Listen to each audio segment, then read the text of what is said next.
Halo teman-teman, siapkah kalian untuk sebuah petualangan yang menarik? Hari ini kita akan mengungkap rahasia di balik perumusan Pancasila, dasar negara kita yang sangat istimewa. Bersiaplah, karena petualangan ini akan sangat seru. Teman-teman, setelah menyimak tayangan video ini, teman-teman diharapkan dapat memahami sejarah perumusan Pancasila. Tanpa berlama-lama lagi, mari kita mulai!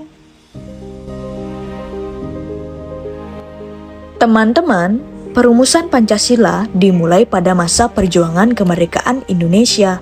Pada saat itu, Indonesia masih dikuasai oleh Jepang. Kelahiran Pancasila tidak terlepas dari peran Badan Penyelidik Usaha Persiapan Kemerdekaan Indonesia yang disingkat BPUPKI, yang diketuai oleh Dr. Rajiman Widyadiningrat.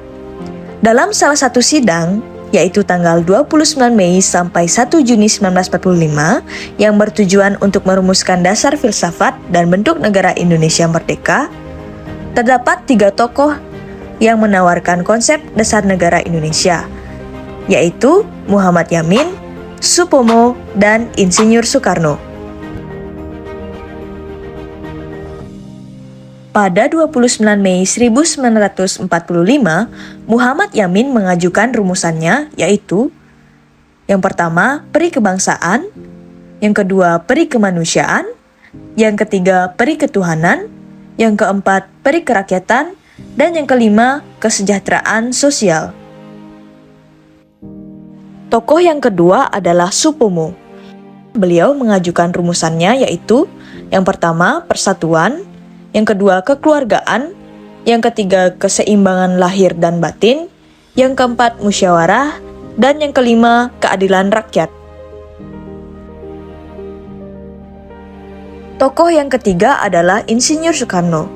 Beliau mengajukan rumusannya pada tanggal 1 Juni 1945 yang isinya 1. Kebangsaan Indonesia, yang kedua internasionalisme atau peri kemanusiaan, yang ketiga mufakat atau demokrasi, yang keempat kesejahteraan sosial, dan yang kelima ketuhanan yang berkebudayaan.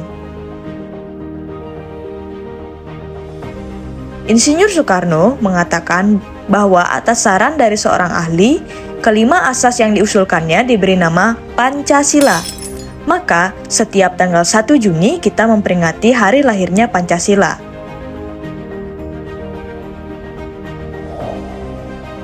Namun, usulan tersebut belum sepenuhnya diterima. Lalu, dibentuklah Panitia 9 dengan Insinyur Soekarno sebagai ketuanya. Insinyur Soekarno dan Panitia 9 ini harus mengolah usulan tersebut supaya menjadi sebuah dasar negara.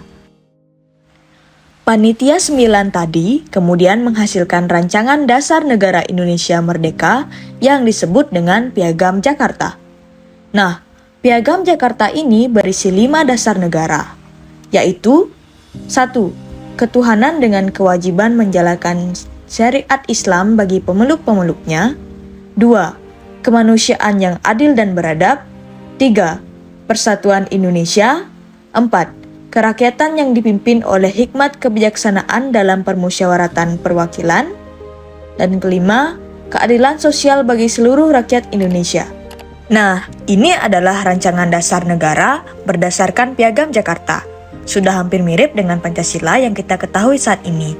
Hanya saja, bunyi sila pertamanya berbeda. Teman-teman, rancangan dasar negara tadi itu diterima, lalu dimatangkan dengan mengubah bunyi rancangan sila pertama yang awalnya berbunyi, ketuhanan dengan kewajiban menjalankan syariat Islam bagi pemeluk-pemeluknya, kemudian diubah menjadi ketuhanan yang Maha Esa. Karena di Indonesia, warga negaranya tidak hanya beragama Islam. Setelah berbagai perdebatan dan kompromi tersebut, akhirnya mereka mencapai kesepakatan yang kuat dan kokoh. Dan lahirlah Pancasila seperti yang kita ketahui sekarang. Dengan memahami dan menerapkan Pancasila, kita akan mampu membangun Indonesia yang harmonis dan maju. Mari kita terus berjuang untuk mewujudkan nilai-nilai Pancasila dalam kehidupan sehari-hari. Terima kasih telah menyaksikan petualangan seru kita dalam mengungkap rahasia perumusan Pancasila. Semoga video ini telah memberikan pemahaman yang lebih kepada teman-teman semuanya dalam proses perumusan Pancasila dan mampu menginspirasi kita semua untuk mengamalkannya dalam kehidupan sehari-hari. Sampai jumpa di petualangan berikutnya. Bye-bye.